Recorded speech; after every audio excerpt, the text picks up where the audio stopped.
I hope everyone's having a good day. I just finished listening to the 2.5 hour episode with Casey and Calley Means on Joe Rogan. And oh my goodness, was it so energizing, fueling, and inspiring. The amount of times that they brought up RFK Jr. and really this coalition team that is forming underneath President Trump. Because as you guys know, it's not just about President Trump or electing him or Vance, but really about electing this team of people to be in the positions where they could create good, where they could actually move the needle, where they could truly push humanity forward. That's what was so exciting to me. And you could see this here. And there's this one clip that I wanted to share from this podcast because yes, it is 2.5 hours. I loved listening to the whole thing. To me, it was really surprising just how spiritual they got and the interconnectedness they they shared and the link that they merged between spirituality and health, and truly how spiritual health is almost just as important as regular healthcare. And I just thought that was really inspiring.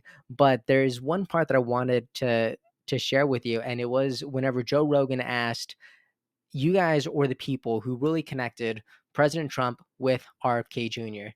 And tell me about that. Anyone who's been interested in the RFK Jr. campaign, who's been fascinated by this true connection of ideas and parties, you are going to find a lot of value here. And to me, this was really really inspiring. Check it out. Also, if you like conversations like this, please like and subscribe. It really does mean a lot to me. Now, without further ado, check this out. So you were one of the people that helped sort of Yeah. broker the deal with RFK Right. and Trump and bring the two of those together. Tell me how that got started. Tell me how that worked out.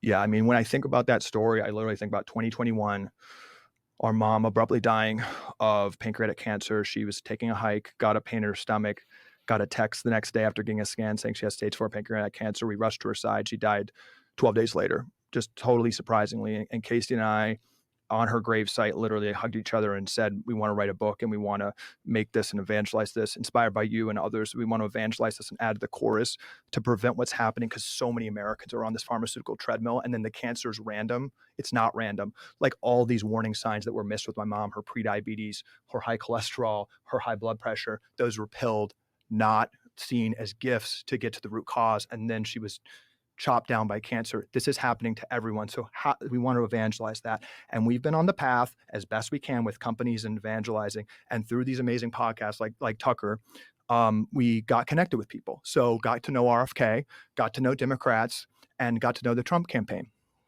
And in the past year, I will say this, the Trump campaign has been extremely interested in the policy of why kids are getting so sick.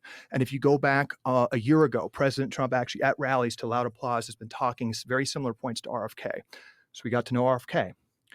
Sitting, watching the first assassination attempt, I had like a spiritual, what I can call it, kind of out of body experience. And I felt the need to call Robert. I think what he has done is historic. The fact that he was getting up to 20% of the vote, highlighting this issue, tapping in, I think, to this consciousness and tapping into this, to this stream that you're tapping into, I think it really showed something.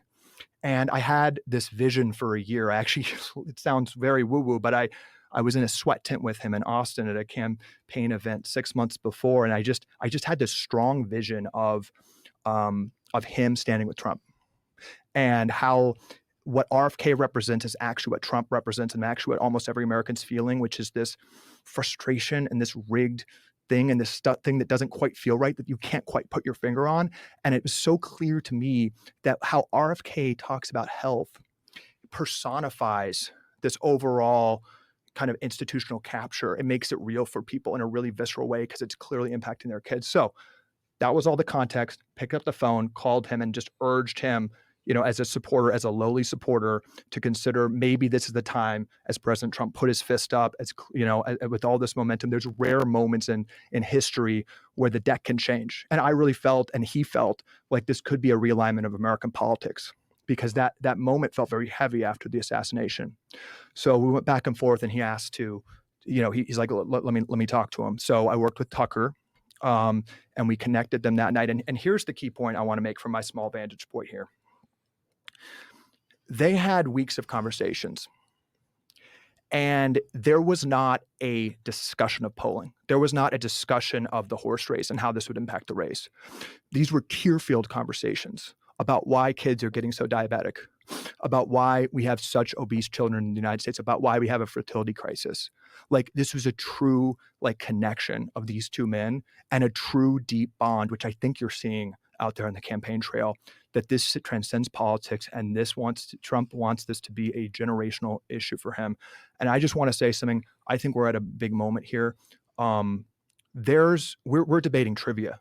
Like, I think the two most existential issues are nuclear war or what's happening to our health. And whatever you think, and I used to be a never Trumper.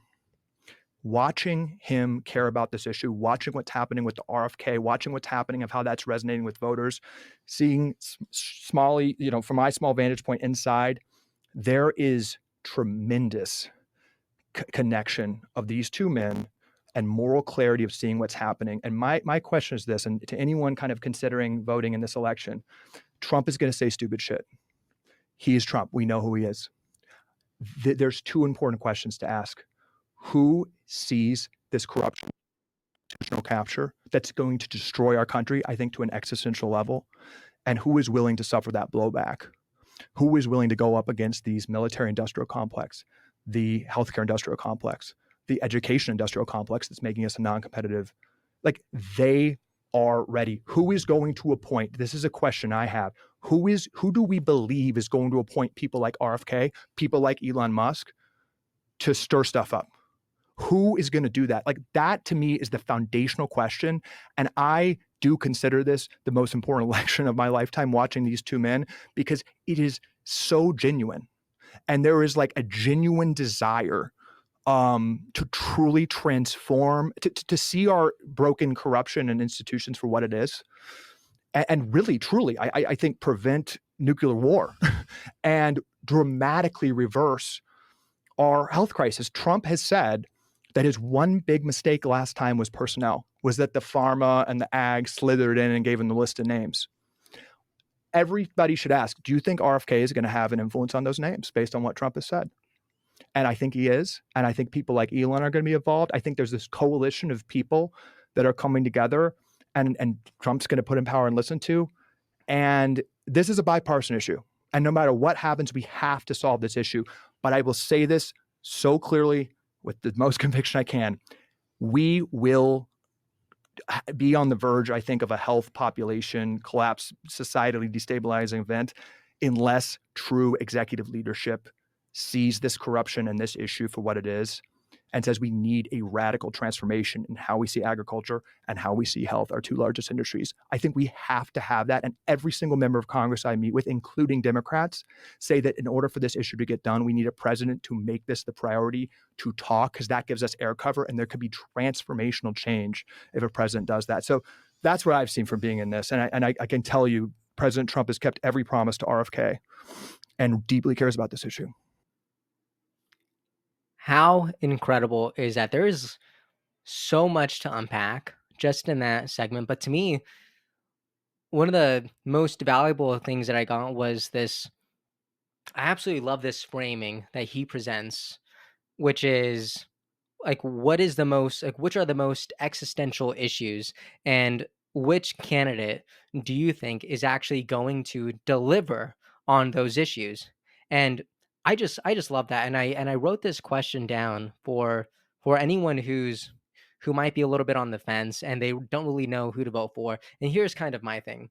I never want to tell people who they should vote for specifically, but I do want to give people maybe the exercises, the questions that they should ask themselves in order to figure out who they should vote for. So this was a question that I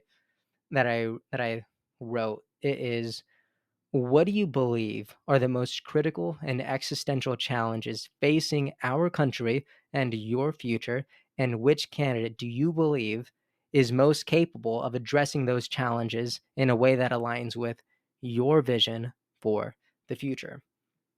Now, the reason I wrote this question this way is because personally, if you ask me, I'm much more in alignment with the future that Kennedy sees, with the future that Trump sees, with the future that really is is being prioritized by them, right? But it it doesn't mean that, your future is is wrong. You know, like there are people who's like, if you were to ask them that question, they would say, "Oh, you know what? Like women's reproductive rights, top of the list.